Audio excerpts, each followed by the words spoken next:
infância. É uma homenagem à obra Parnaso de Além Túmulo, 90 anos do primeiro livro psicografado por Francisco Cândido Xavier.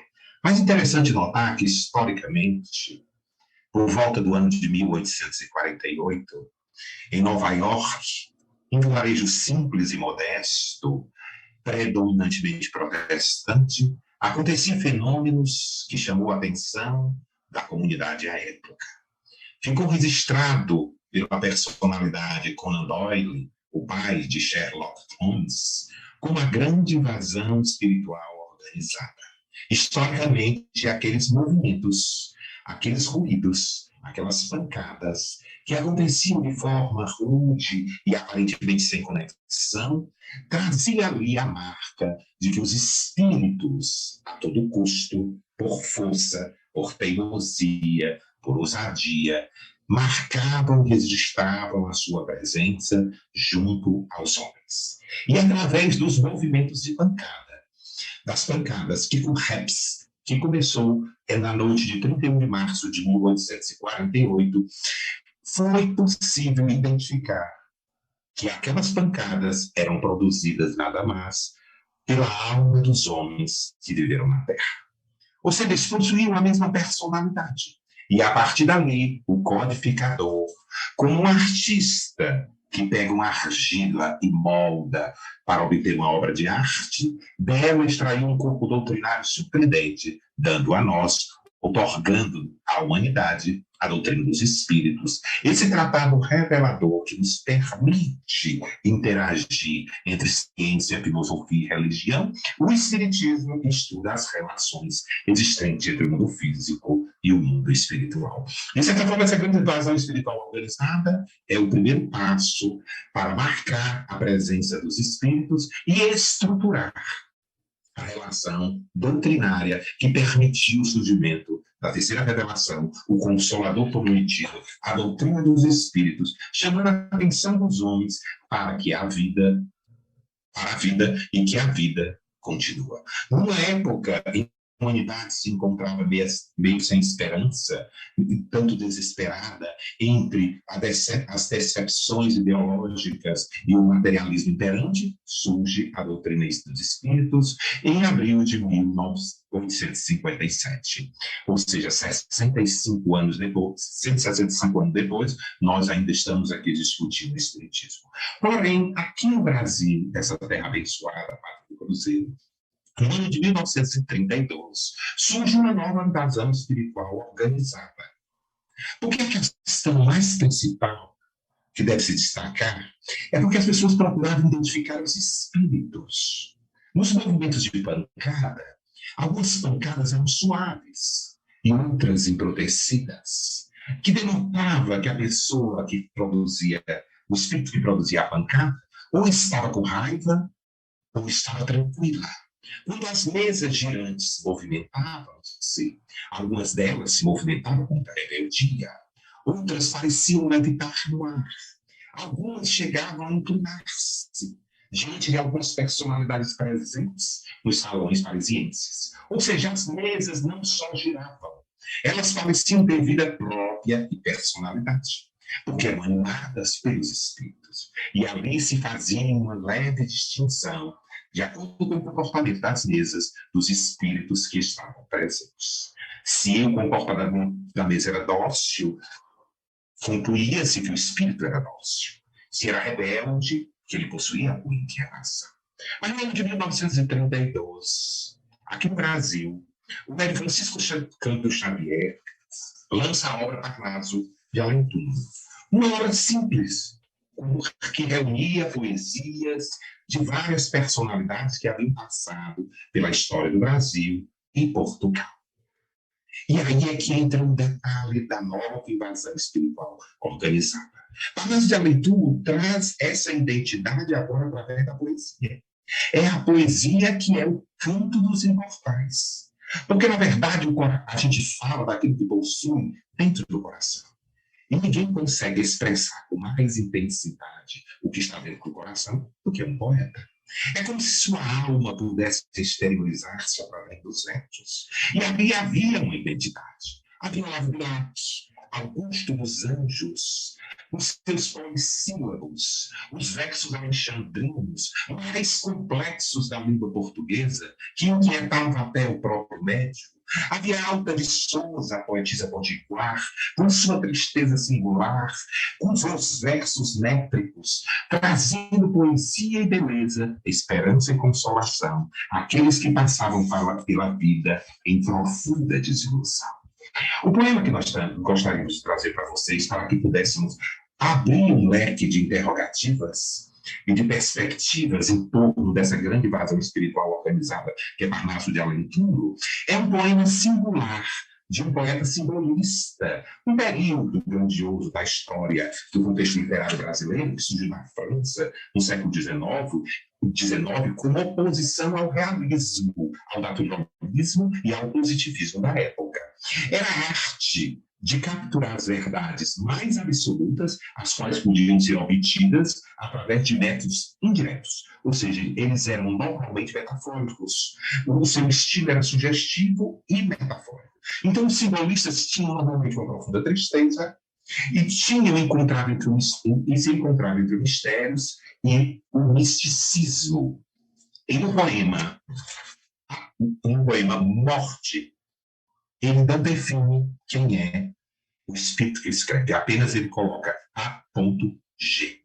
O poema diz o seguinte: silenciosa Madonna da tristeza, a morte abriu-lhe as catedrais radiosas, onde pairam as formas vaporosas do país ignorado da beleza.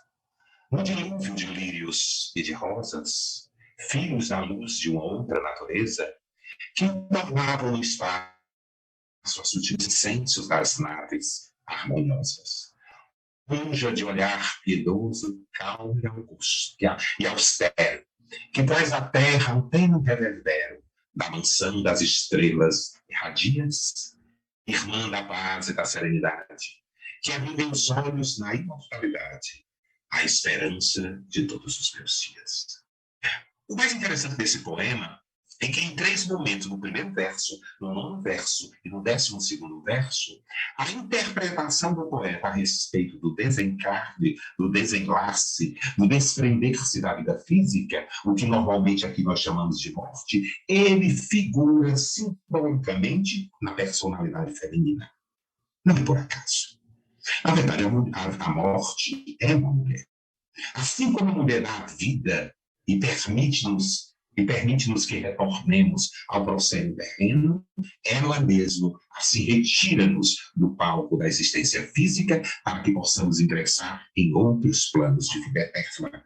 Uma perfeita harmonia que nos permite entender esta continuidade perene chamada vida, que Deiney coloca: a morte é só uma ilusão entre 2 expressões perenes, contínuas da mesma vida.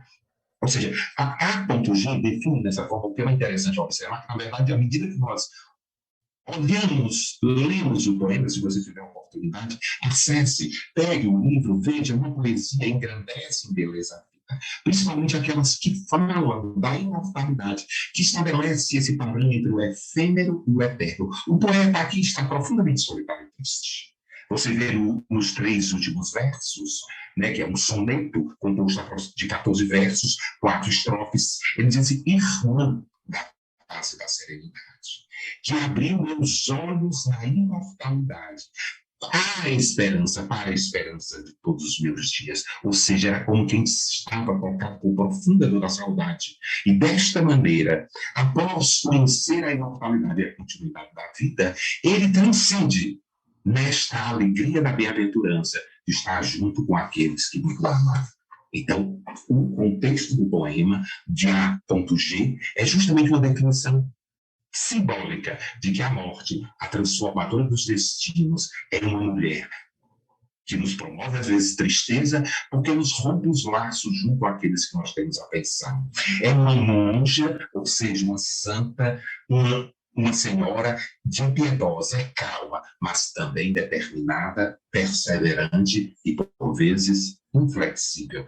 É irmã, porque como irmã nos traz paz e serenidade, porque nos revela a própria verdade, eternidade, ou seja, a esperança de todos os meus dias. Uma das grandes dificuldades no processo medianímico, das relações existentes entre nós, no corpo físico, e aqueles que residem temporariamente desprovidos do corpo material, ou estão na erraticidade, como nós espíritas costumamos afirmar, é justamente a identidade dos espíritos. E o trabalho de Chico Xavier é muito extenso, e é muito brilhante, e é muito gratificante nós perceber essa magnitude da sua obra. Porque ele, Chico Xavier, em cada poema, espetacularmente, que foram vários, foram reunidos aproximadamente ao longo de 40 anos, a primeira edição de Parnaso de Além foi adicionado outros poemas que Chico Xavier recebeu. Marcou-se somente o início de 1932. E a FEB fez até a sua 8ª edição. A partir da 8ª edição, a FEB não mais foi adicionado nenhum outro poema. Mas a identidade dos espíritos, quando ele fala de Alta de Souza, que era impressionante a beleza do que ela fala no poema Adeus. No poema dele, se você tiver a oportunidade de ver, ela vai falar dos goivos da saudade. Uma expressão muito particular para lembrar as flores que eram colocadas no altar, que exalavam perfumes de saudade para aqueles que deixavam o proscênio terreno e assim ingressavam um misterioso desconhecido para aqueles que ficavam na hora do adeus. Então, essa expressão da personalidade ditada, esclarecida, explicitada, vai de encontro a um momento de Pietro Baldi, em que ele diz que a poesia é altar, oração e esperança. Essa trindade ele define num verso muito simples, dizendo assim, que a poesia é o altar das ascensões humanas, a oração que une a criatura ao Criador, a síntese de todas as aspirações da alma, de todas as esperanças e ideais humanos. Nós estamos falando aqui da arte da poesia nobre, porque, na verdade, o estilo de cada um, a maneira com que você fala, é como se nós irradiássemos através do verbo. Aí, no caso, a materialização da sentimentalidade através do verbo é o nosso próprio estilo, ele pode ser tranquilo, ele pode ser audacioso, límpido, enfarruscado, cansado ou poderoso, mas representa sempre a face exterior da alma humana, do mistério infinito que nela se agita. A poesia é uma revelação do espírito.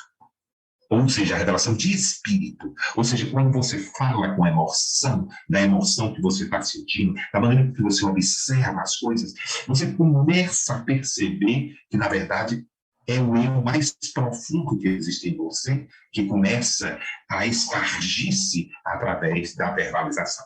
Aqui próximo de casa, da minha residência, veja o que é senso de observação. Algumas pessoas podem olhar para a obra Parnaso de Além Túmulo e sentir-se indiferente, e outros sentirem profundamente tocados. Aqui, próximo da minha casa, aliás, ao lado da minha janela, eu tenho 4 coqueiros, que foram colocados geometricamente um ao lado do outro em espaçamentos iguais. E um dia, enquanto contemplávamos os coqueiros, no entardecer do mês de agosto, quando o sol aqui nas placas alancarinas é mais intenso e o sol se desmancha em raios de ouro, permitindo que as folhagens, as folhas do coqueiro brilhem em um verde dourado e encantador, o amigo que estava comigo disse assim: esses coqueiros vão cair. Parece que já estão velhos demais. Eu comecei a notar a projeção dos coqueiros, realmente, pelo cálculo de cada marcação, eles deveriam ter aproximadamente entre 50 e 70 anos de existência. Mas eu olhei para ele e disse: eles não vão cair. Perceba que o primeiro coqueiro, o que vem do leste para o oeste, ele é um pouco mais curvado. Parece que com o tempo ele curvou-se, vai seguir o seu ritmo em ascensão ao infinito. O segundo coqueiro apresenta uma curva só. Mas o terceiro e o quarto se mantêm em linha reta. É como se os dois primeiro protegessem os de trás da fúria dos ventos, para que os dois crescessem e resistissem às tempestades e o tempo. Aí ele olhou para mim como quem disse assim, eu não havia percebido assim. Então a maneira da poesia é mais ou menos como você olhar para as coisas e dela conseguir, né, e dela conseguir extrair beleza. Foi justamente o que Chico Xavier fez.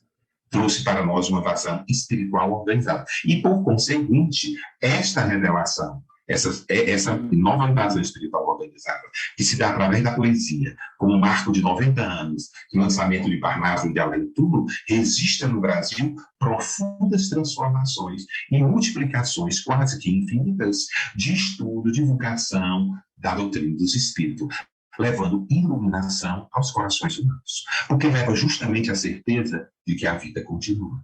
Às vezes, assim, nós falamos, nós temos muitas obras psicografadas. O Brasil é um país muito abençoado. Abençoado no sentido de que nunca vi um país com tantos métodos e com uma produção literária extensa, gigantesca, maravilhosa. A gente desencarna em ler a metade. Né? Isso é que dá tempo. Acho que ele tem um pouquinho mais de tempo para ler mais um pouco mais, entender um pouco mais, estudar um pouco mais, para quando chegar no mundo espiritual, não chegar só um analfabeto, quando cheguei aqui.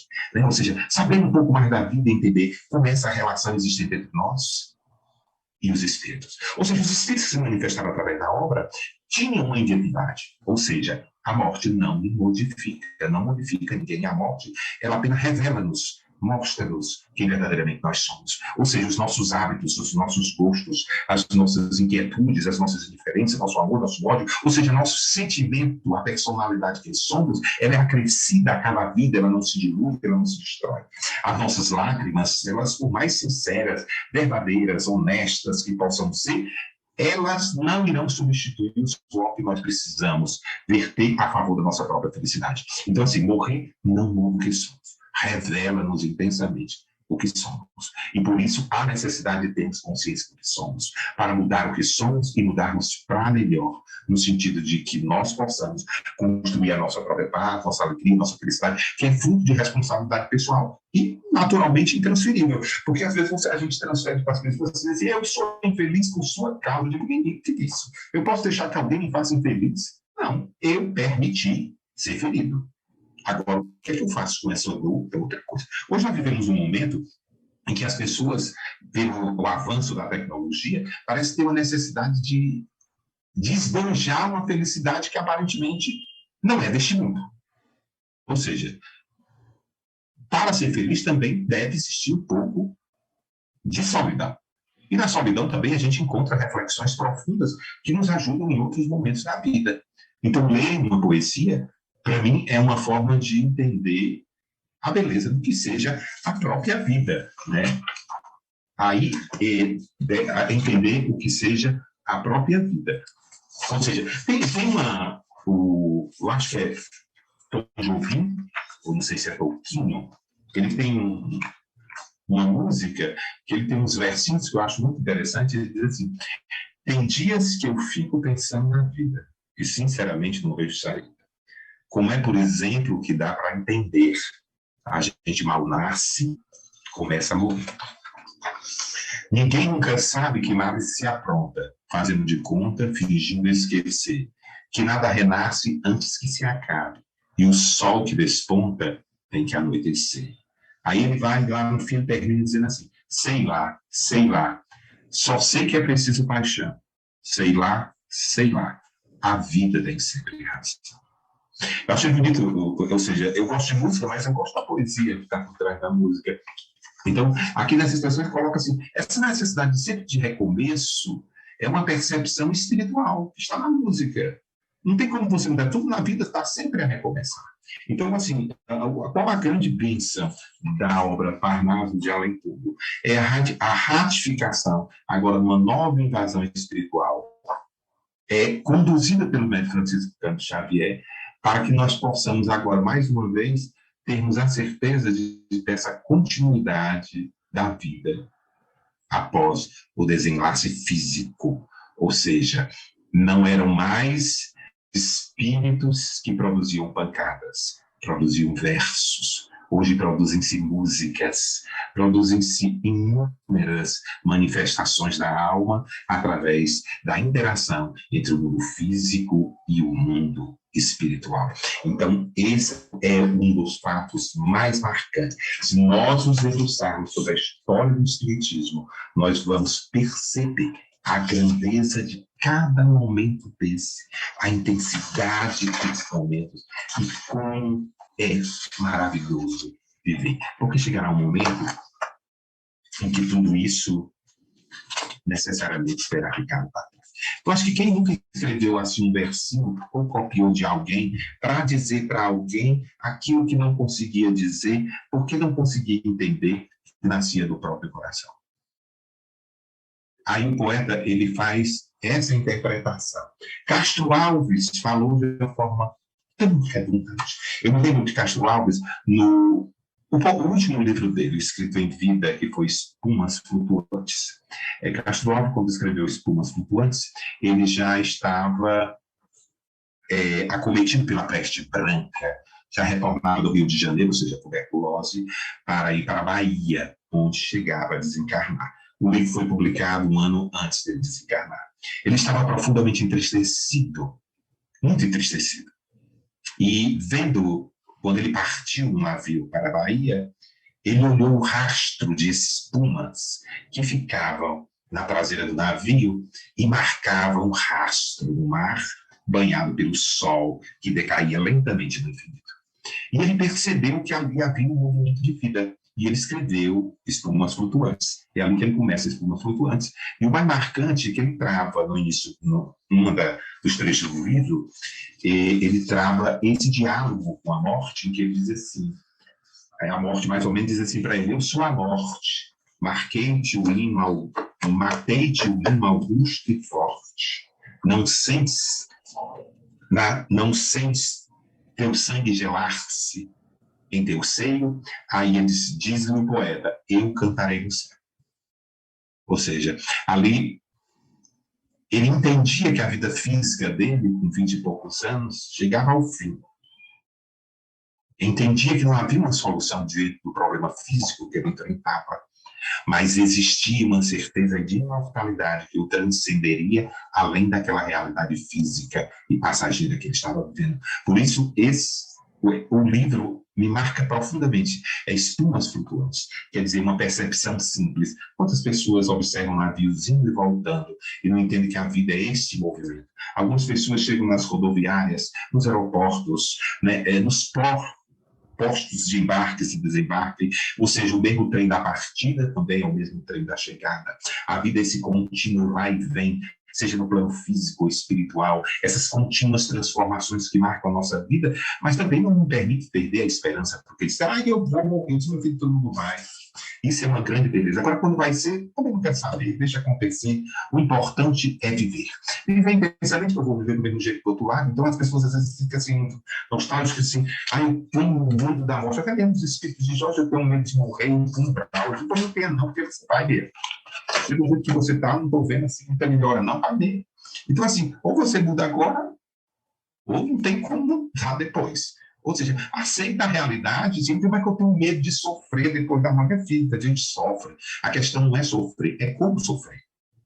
Como você saber sofrer? Sofrer bem. Eu estou passando esse problema, mas eu estou passando o problema. Se o problema está em mim, eu tenho que tentar resolver. Eu tenho que tentar modificar. Esse é o resultado da grande invasão espiritual organizada, a segunda grande invasão espiritual organizada, e Parnaso de Além-Túmulo. São aqueles versos, aquelas traduções, aquelas crônicas, aqueles discursos de Chico Xavier que trazem essa confiança que nós precisamos ter de nos renovarmos continuamente para podermos amadurecer. É como ele mesmo fala, nós somos um livro em branco, então por que eu vou escrever algo que não preste no livro da minha vida? Eu vou tentar escrever alguma coisa que vale a pena, né? Pelo menos para depois eu ler o que estava ali escrito e tentar entender de uma maneira, assim, eu estou querendo entender. Porque, assim, a gente chega num momento da vida que a gente diz, eu queria ter isso, eu queria ter aquilo, eu quero ter uma casa boa, eu quero casar, ter um monte de filhos. Não sabe o que é criar um monte de filhos. Não é eu quero ser uma pessoa que tenha dinheiro. Eu quero ter uma pessoa que muito bonita. Ou seja, não, eu só quero ser feliz. A viagem nunca foi para fora. A viagem é sempre uma interpretação e uma compreensão de como isso reage em nós, para dentro. Ah, mas é porque os outros, meu filho, os outros não vão determinar o seu caminho e a porta estreita só passa você, não passa mais ninguém. Então não adianta você estar com essa preocupação de assim, o que vão pensar de mim? Eu não me preocupo, porque o medo é o que eu vou pensar de mim depois que eu desencarnar. Porque o medo da morte, na verdade, é o medo da própria consciência, de encontrar-se consigo mesmo, de entender quem você é. Ou seja, assim, olha, assim, quando você é jovem, eu até compreendo que a juventude é uma coisa muito bonita. A gente tem a ilusão de que não morre. A juventude é como se fosse um fogo que desabrocha, tão embriagante bela, que acha que os raios do sol jamais irão queimá-las. Nem os ventos irão despedaçá-las. Essa flor parece perene e é forte e vigorosa, mas o mesmo sol que a abençoa é o mesmo sol que a queima e mata. Ou seja, é uma renovação. Porque o bonito é quando você começa a perceber que suas pétalas, já cansadas, não possuem aquele mesmo vigor, nem a mesma cor. Mas que você ainda consegue exalar perfumes, consegue compreender os jardins, as flores que ainda estão para nascer e aquelas que já foram antes de você. Ou seja, você compreende esse contexto da vida que você é parte de uma grande sinfonia e você está ali expressando somente sua nota na sinfonia para o grande concerto chamado vida. Então, quando você compreende essa realidade, que a grande proposta da doutrina espírita é uma proposta educacional, embora algumas pessoas procurem a doutrina espírita através de uma cura. Dizem assim, eu quero me curar, eu estou com um problema. Eu digo assim, a verdadeira cura que a doutrina espírita nos oferece é um processo educacional. Ou seja, ele nos chama para uma educação moral. Essa é a proposta do Evangelho, a boa nova, o Evangelho de Jesus, o Evangelho segundo o Espiritismo. Ou seja, é um processo de educação moral, porque é a lei que rege a vida, é a lei universal. Ou seja, é a lei natural, divina, que está na nossa própria consciência. E é da qual nós não podemos fugir, nós podemos fazer qualquer coisa, mas não podemos fugir da própria consciência. Você engana os outros, mente, pode fazer o que quiser, mas não tem como fugir de si mesmo. Então, a doutrina espírita nos induz, nos conduz a esse autoencontro, aquele processo de conhecer-se, que é profundamente doloroso, nós sabemos verdadeiramente que somos, pelo que sentimos. Então, assim, por isso, mais uma vez, nós retornamos ao palco proscênio da poesia para expressar aquilo que muitas das vezes nós não conseguimos dizer de maneira cotidiana, nós falamos em verso. Ariano Suassuna, ele tem o Alto da Compadecida, que é uma coisa muito que todo mundo conhece, principalmente aqui no Nordeste. Eu acho muito bonito uma colocação dele, a sensibilidade dele. Né? Ele é impressionante quando ele diz aquilo que é a marca do nosso estranho destino sobre a Terra, que iguala tudo que é vivo com só rebanho de condenados, porque tudo que é vivo morre. Parece triste na expressão quando ele coloca isso, mas na verdade é um poema que torna-nos todos muito semelhantes na mesma condição de justiça, na mesma necessidade de recomeço, na mesma oportunidade de reparação. Na verdade, não é um poema, um verso de dor, é um verso de consolação, de que tudo que inicia necessariamente deve e precisa recomeçar para poder refazer-se e complementar-se melhor. Ou seja, essas frações de continuidades que se somam a inteiros perfeitos é parte do que verdadeiramente nós somos.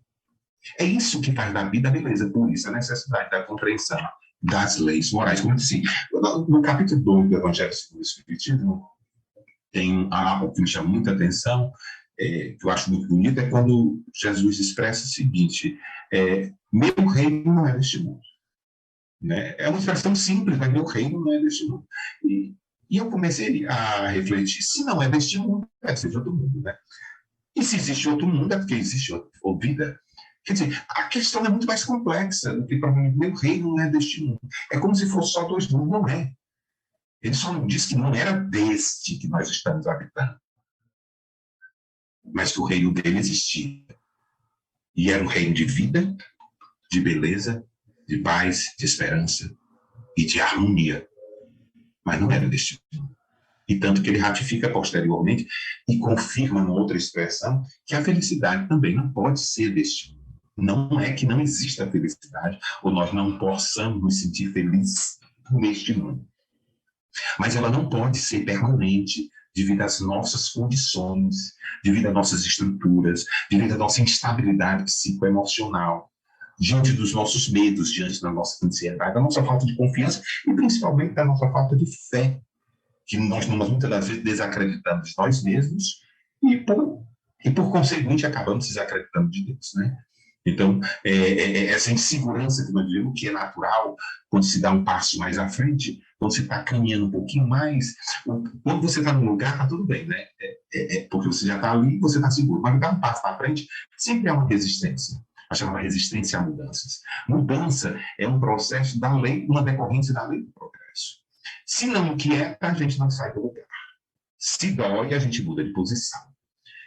É como se você está dentro de um ônibus e você está só ali, fica em pé, numa posição só, ele começa a adormecer. O que você faz? Muda a força, distribui melhor a força do corpo para a outra perna, e assim vai de forma que você mantém a viagem toda sem muito sofrimento.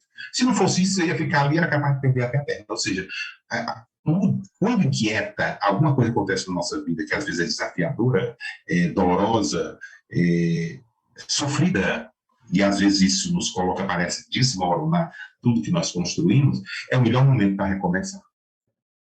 É a melhor hora da gente dizer assim, bem, agora eu vou respirar um pouco fundo, vou apreciar a paisagem, ver o que foi que aconteceu, deixar os tijolos caírem, e a partir de agora eu começo a reconstruir melhor para ver se resiste com mais intensidade às próximas estações que virão pela minha vida.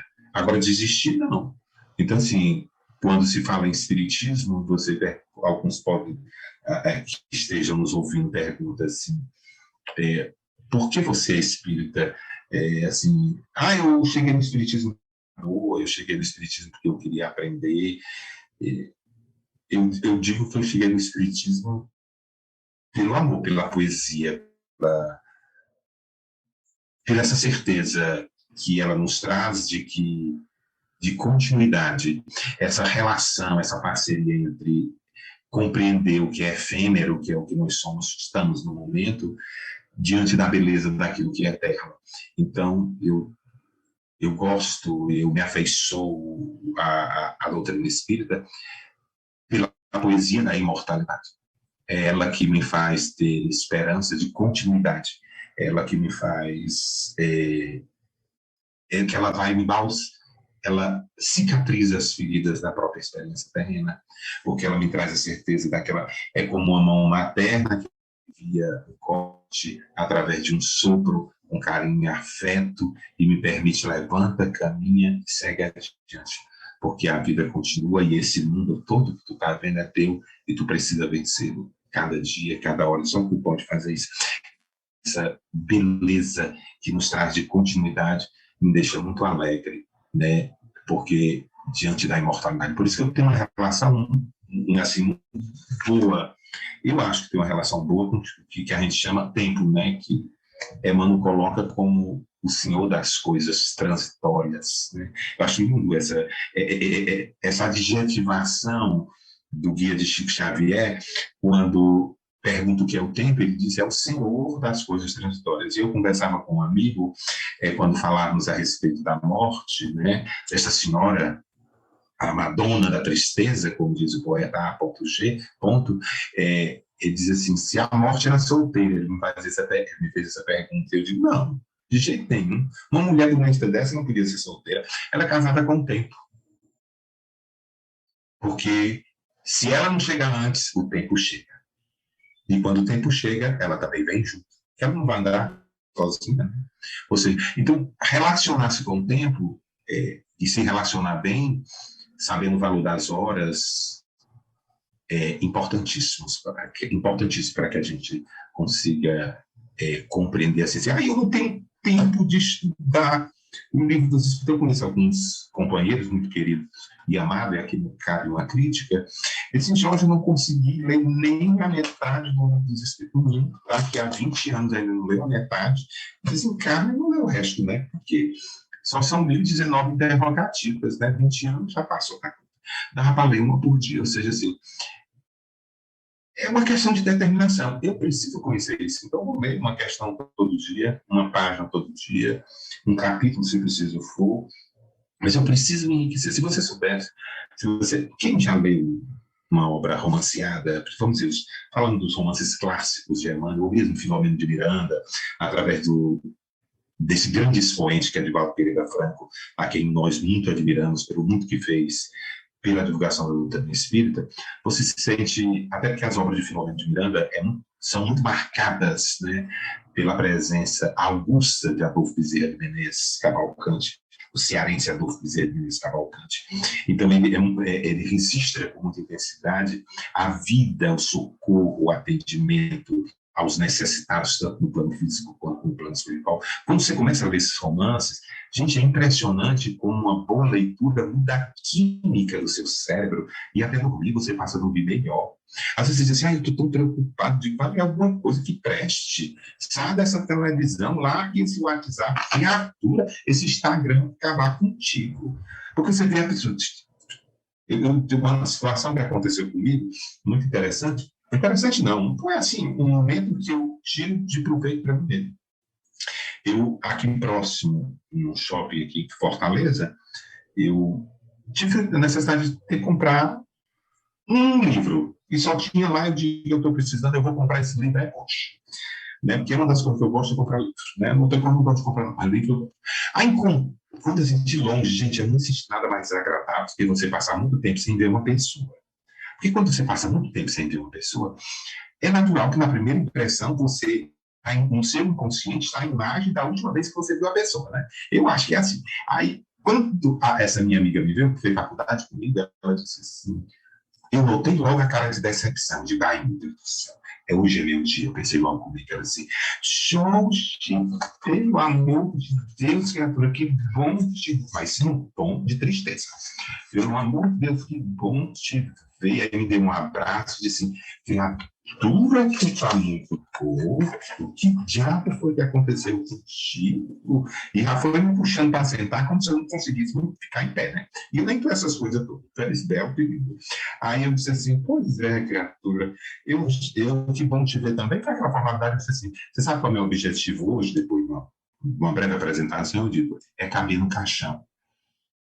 Eu não quero estar nem gordo para ficar acolchado e atolado no caixão, nem magro para ficar balançando.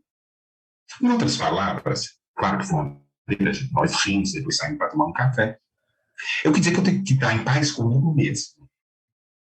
Ou seja, estar no caixão, ou seja, é a porta estreita que eu tenho que passar. Então, eu não quero passar acolchado, arranhando. Mas também folgado demais eu não vou conseguir, não é bonito. A porta é para ser estreita, então tem que ter uma dificuldadezinha. Então, é mais ou menos isso. A aparência exterior tem que corresponder à saúde interior. Não adianta eu estar agérrimo, sarado, e minha cabeça está poluída, desequilibrada. Eu preciso estar em paz comigo mesmo. Porque quando eu estou em paz comigo mesmo, tudo fica em paz em minha volta. Até beleza flui da própria natureza, pelo simples fato de olhar e compreendê-la. Em tudo parece estar presente a poesia, que exalta a beleza e a alegria. Então, aí depois brincamos, conversando, depois fomos reparar que nem estavam todos assim, estavam todos os dois velhos, e o tempo tinha passado, eram mais de 20 anos que faculdade. Então, assim, eu não deixo para ver um amigo muito tempo depois, não. Se ele vai me comparar se os cabelos estão caídos, se você está gordo, você está isso, porque é um processo natural, a comparação. Mas é importante que quando você reencontrar o amigo, veja com bastante alegria. É muito bom a gente estar no mundo e não estar sozinho. É bom ter com quem a gente dividir. Há pessoas que reencarnam em lares com inimigos ferozes, em ambientes dolorosos, de inquietude, de incompreensão. Ah, como Deus é bom, Deus amigos, que nos dá abraços de consolação. que nos dá beijo e ossos santos de alegria e de renovação. Pessoas que podemos caminhar sem medo, de braços dados ou de costas, que estão sempre a nos oferecer proteção, amparo, zelo, conformação. São os amigos que nos alegram a estrada da nossa vida, as rosas do nosso jardim. Então, assim, esta é a nossa beleza que a vida nos presenteia diante daqueles que estão conosco.